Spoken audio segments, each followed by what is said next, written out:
వీడికి ఆకలి ఎక్కువ ఏడుస్తుంది. హర్ష గారు పాపం వీడొక్కడే ఏడుస్తుంది. వీడు వాళ్ళ ముఖాలు చూసి నవ్వుతుండు. నా ముఖం చూసుకుంటే నాకే అర్థం బాగానే ఉంది బాబు ఇల్లు. వెంకటేష్ గారు చూడు పాపం ఇందాక జరుపుతుండు. వాడు ఇంత బిర్యానీ రానే రాట్లే పాపం. సందీప్ వాడే ఫోటోలు గోల. ఆ బాబాయ్ అన్వేష్ అమరావతి వచ్చిండు తినడానికి వచ్చినట్టు చాలా.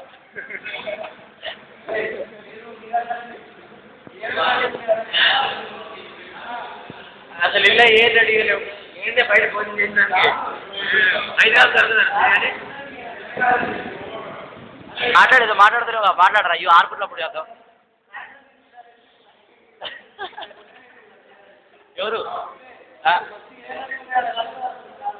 వాడు అయ్యే చెప్పిడురా. ఖాళీ అయితే టైం పడుతుందని చెప్పి ఏం చెప్పను.